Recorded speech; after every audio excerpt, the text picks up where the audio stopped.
my channel, Mary Precious Jones Huntsville, better known as Precious. Thank you so much for clicking on this video, and I just hope that you get something out of this video. Hope that what you was expecting, your expectation will be exceeded. Okay, so we are going to just talk about the first-time home buyer. We're going to just continue to talk about that in this particular series, and not only the first-time home buyers, but just also want to speak to some of those that have not purchased a home in over, say, 25, 30, 40 years, because everything has changed since you last purchased a home 25, 30, 40 years ago. So I'm just going to classify you with the first-time home buyers, okay?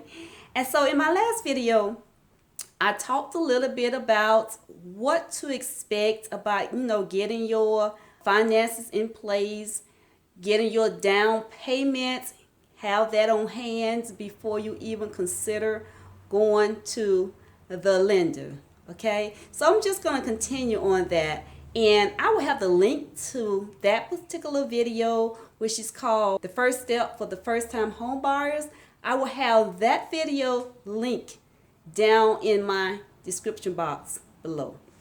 So you can just go back and watch that video and catch up, and you can come back and watch this video or watch this video and then go back and watch that video that I mentioned.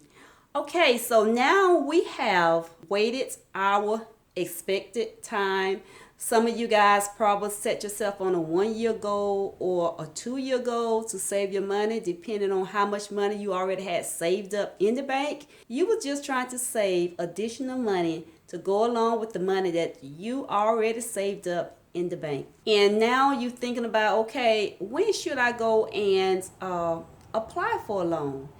Okay, say like for instance, if you are on a 1-year, you put yourself on a 1-year waiting list, and say like you are approaching your anticipated time, which was 1 year, I advise you to probably go to a lender, call up a loan officer within 3 to 4 months ahead of time. So don't wait till your year's up, because you want to make sure that there is nothing on your credit that will stop you from getting the house.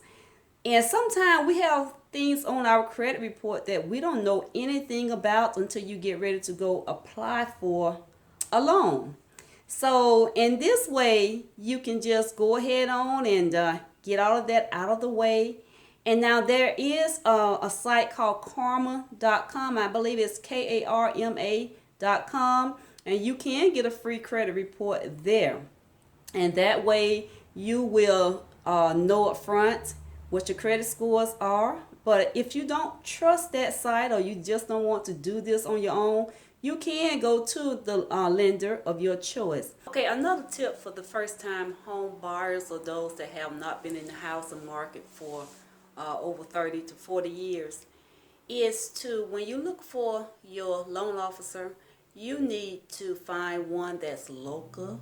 And the reason why I say that is a lot of people, they go to the internet and you don't know who you are dealing with on the internet, because you never, can see these people face to face, and you could be giving your information to someone that going to do you harm. So, and another reason why I like the local loan officer is because that you can actually go inside of the office and talk with them, and you'll get a chance to see them, meet them face to face, versus someone that's over the internet and you will never see these people and you giving all your information out to them.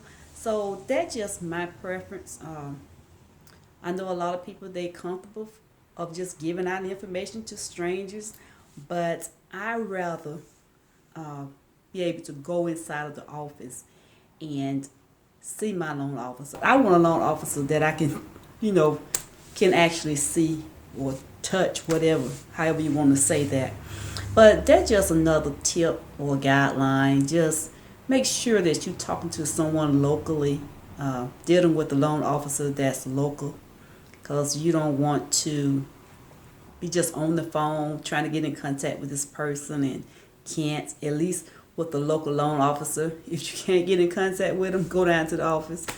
Now, to just choose the type of lender that you want, I always say just interview the lenders. If you're not familiar with a loan officer, just call up different ones, interview them, see what type of programs they have.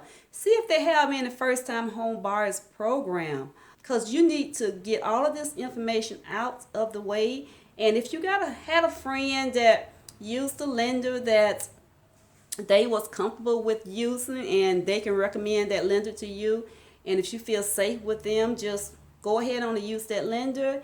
And like most of the time, you can call up a realtor, but just make sure that this is going to be the realtor that you're going to use. You're going to trust this realtor, and that realtor can recommend you to a list of, say, lenders, because I don't just refer just one lender. I give you like a list of some that my client used over the years, and I let you interview them, okay? Because I have been, and the reason why I say that, because I have referred many of my clients to different loan officers, and I'm not calling any names, and they did not treat my clients right. So we're going to put it like that.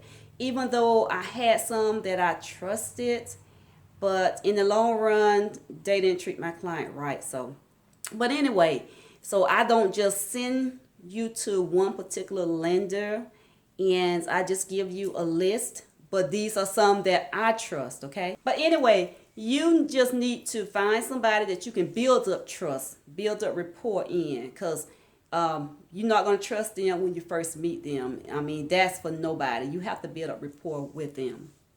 So anyway, you're going to go to the loan officer from like 3 to 4 months before your year is up. You're going to go ahead on and get all of your finances taken care of. So if they find any glitches on your credit reports, you have time before your year is up, or your 2 years are up, and you can go ahead on and take care of that. Okay, so once you get to your lender, you just need to make sure that you are asking him the right questions. Some of the questions that you can ask your lender is what type of programs that you have.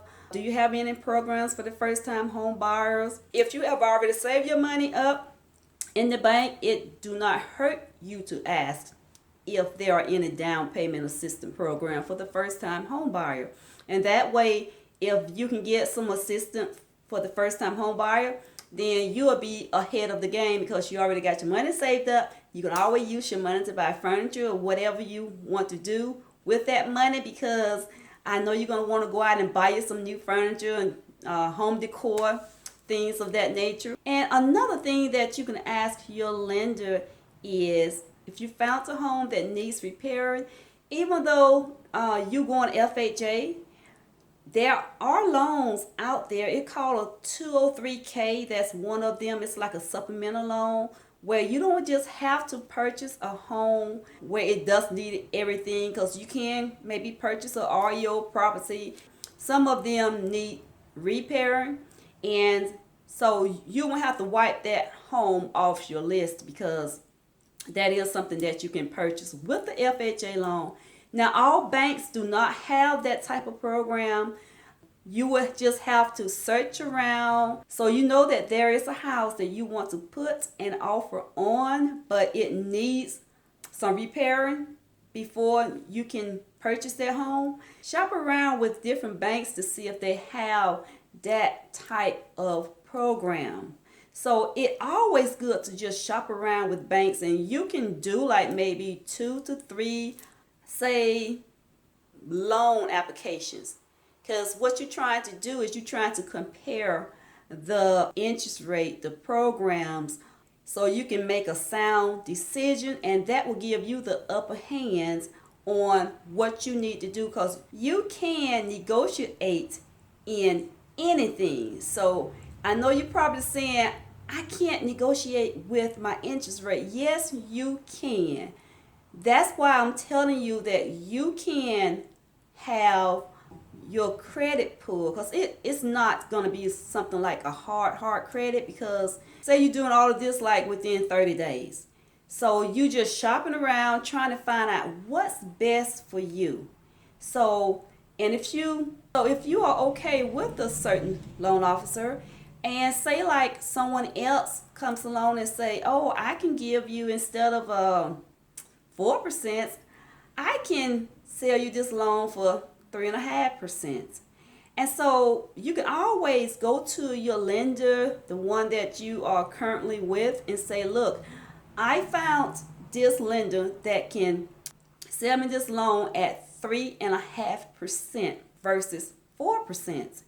And so you can show that to your current lender. So they want to see something on paper, because they that will give them an assurance that you are telling the truth. So show that to them. Say, hey, this is what lender B is going to give me, and if you can't match this, as much as I love you, or I'm going with lender B instead of going with lender A. Negotiating is very important when it comes to you negotiating your interest rate.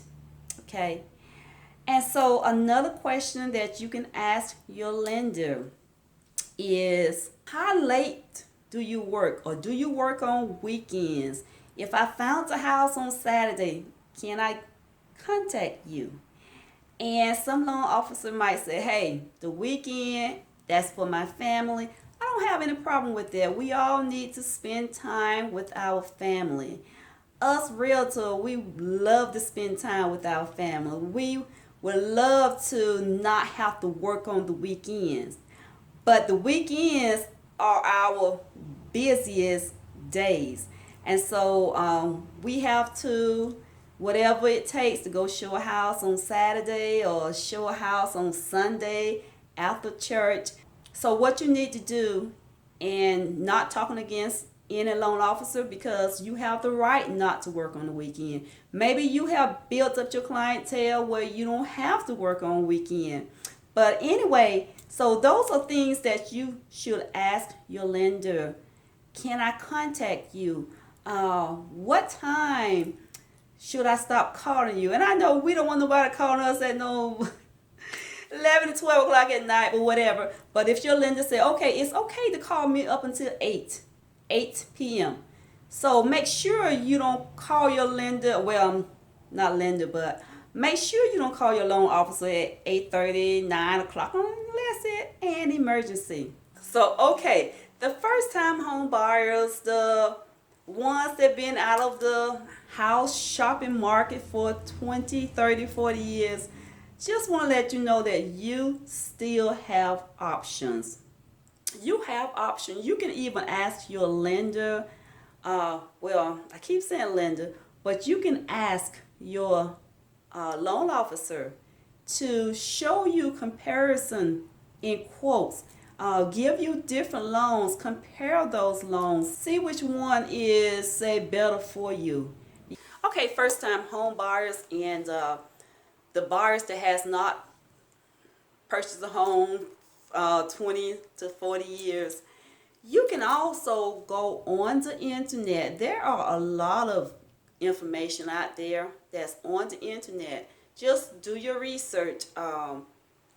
Get on the internet and just play around with it, navigate through it, and you can find a lot of information out there yourself.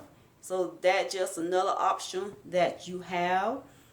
Just go, cause every bank, they have a website, and most of them they keep it pretty accurate. I mean, so that will help you a little bit, just trying to steer you in the right direction, trying to give you some clarity on getting yourself prepared to purchase that home as you approach that 1 year or 2 years goal plan that you have set to purchase your home.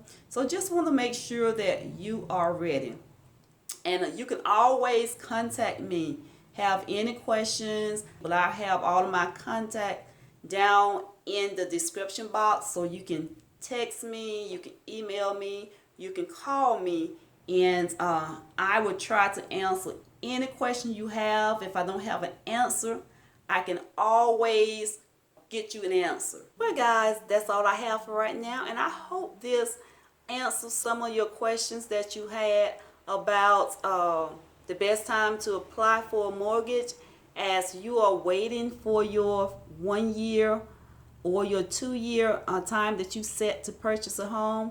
So I hope and pray that you got something out of this video that you can use. And also for the buyers that have not purchased a home between 20 to 40 years, thank you for hanging out with me as well, and I hope that you got something out of this video, some type of clarity. Okay, so at this time I'm going to sound off. I will see you in my next video. I will see you in the future. The future looks good on you. Bye-bye.